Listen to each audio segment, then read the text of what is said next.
Keith One Time Thurmond gets set to take on Showtime Shawn Porter. That's going to be a Showtime Championship Boxing on CBS presented by PBC.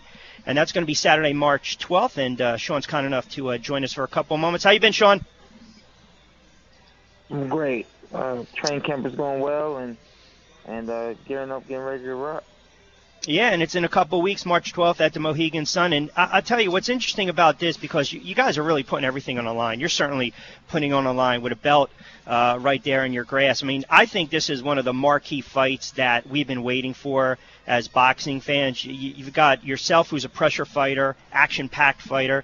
You've got Thurmond, a world title holder, a lot of knockout power. And I think this is an opportunity for both you guys, respectively, to prove that one of you can be the heir to the throne in the post-Floyd Mayweather era at 147. When you look at this fight as a whole, it is cliche to say, but do you deem this as a career-defining opportunity for you? I really do. I really do. I think this is a career-defining moment for myself. And even yesterday, after sparring, we were doing some more training, and my other coach was saying, focus on your legacy, because that's what's at stake with this fight. You know, I'm fighting another young, very good boxer, and you know, whoever wins this fight, man, is just it catapults you to another level. And this is something we've always talked about, things we've always wanted. This is a great opportunity for me. Yeah, and again, it's going to be for Thurmond's WBA welterweight title. You know, I look at both you guys, and they always say that different styles, contrasting styles, certainly make fights. We know Keith comes in with the power. He can move around. I go back to you being a pressure fighter, and without giving too much of the game plan away, do you feel early on in this fight, if you can steal a couple rounds, those early rounds, maybe be more active, pressure him a little bit, maybe start to have him doubt himself? Because I go back to the fight between Guerrero and Thurmond, and even though Guerrero lost that one, there were some moments in that fight where when he pressured Keith early on, I'm not going to say he got rattled, he got thrown off his game, but it looked like he was folding a little bit, even though he came out and he dominated late in that fight. But do you think there's an opportunity to kind of take him out of his game early on? Well, you know what? I'll tell you what. I'm healthy. I'm in shape, best shape of my life. I'm prepared to go in there and I'll hustle him, outclass him, make him very uncomfortable for as long as the fight lasts. That does include pressuring him and making him deal with power and a lot of punches, things he hasn't had to deal with yet as a professional boxer. And also boxing him as well, you know, not letting him get into a comfortable rhythm of being able to move around and keep me on the outside. So this is going to be an interesting fight. Like you said, styles make fights, and the good thing about it is we got a lot of tools that we can use, a lot of things that we can mix up throughout this fight and make it not only interesting but very, very, very competitive and hard for him. A couple of minutes past the 1 o'clock hour on a Thursday on 97.3 ESPN FM. This is the warm-up. Rich Quinones talking a little boxing to start things off. Former world champ Shawn Porter jumping on board for a couple of minutes. He gets set to take on Keith Thurmond for Thurmond's WBA welterweight belt. Again, that's going to be March 12th at the Mohegan Sun. Showtime Championship Boxing, CBS Prime Time, so definitely locking in for that date.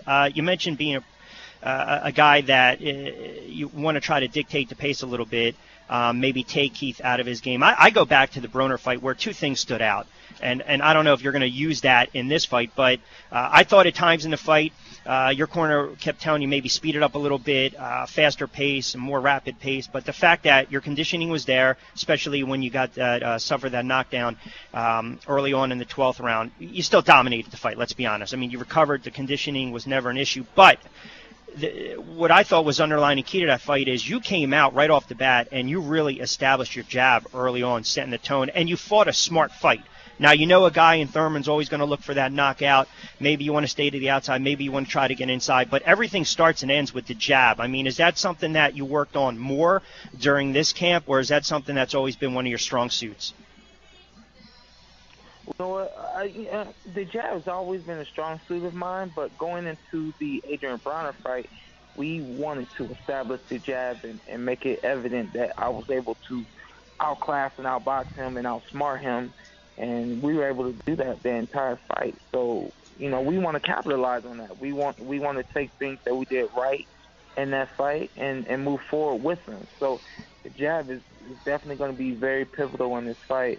And like you said, Keith he's always looking for the knockout punch. So, he can be unpredictable at times. He can throw wild shots at times. So it's definitely a focal point for us to remain a consistent and smart and intelligent in the ring, even if that is just using the jab to open up other openings and other parts of the offense. I'm just curious, too. I've always wanted to ask you this because there are pressure fighters and then there are pressure fighters that throw at a high volume. And more times than not, sometimes they tire themselves out. They don't land with as much frequency. You know this. You can exert yourself, use a lot more energy throwing and missing than throwing and landing. But has it always been your mentality to be kind of that come forward? I'm not saying a European style, crouch down a little bit, more compact boxer, but has it just always been that way, even from your amateur days where you're just getting in there, you're going to be aggressive, you're going to attack, and that's just how your style and it's not going to change? It has kind of always been that way. I've always been an aggressive fighter, but I've always had fast hands, and I punch hard as well. I was always able to hit guys with combinations and then eventually hurt them and wear them down. So moving into the professional rank, we wanted to hold on to that mentality that, we need to always out-hustle guys, outwork guys, and eventually, set up hard shots. So, yeah, I be aggressive, but I think this fight and moving forward in my career, we want to be more decisive with my offense and also more precise with my punching, So if that means throwing 3 good punches as opposed to 5 okay punches that may or may not land, we're trying to transition now into being more accurate and throwing the right punches at the right time. I know I got you for about another minute or so let's get right to this one. As far as you never look forward past an opponent, so to speak, but I know there's some rumblings that you think Floyd Mayweather might want to come out of retirement. We all know Rocky Marciano's record, 49-0, Floyd 49-0. That 5-0 really makes for a nice little mark on the resume, so to speak. So, I'm sure he's going to be in attendance. He'll be ringside. Without looking ahead, but you and I are just hanging out at the bar. We're just talking some boxing. Would that be a fight where you say, you know what, if I beat Keith and Floyd wants to come out of retirement for one fight, that's the guy I want to fight.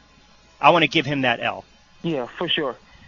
For sure, yeah. If I'm very confident that things will go well in this match, and I think that if Floyd does come back to fight, he'll be looking to get that 50th win, but he'll probably be looking to get it either against someone he knows he can get it against or someone who's going to present a very substantial amount of money for him. So I'm hoping that, obviously everything goes well in this fight, and if he does decide to come back, that it'll be for, he'll feel that, he can get all the money that he can get fighting me, and then, in turn, obviously the money, will make sense for me, but for me it'll be, all about getting in there, competing against him, and getting a shot at hopefully putting an L on his record before he's done. 30 seconds as we wrap it up. What should fans expect from Shawn Porter on March 12th at the Mohegan Sun?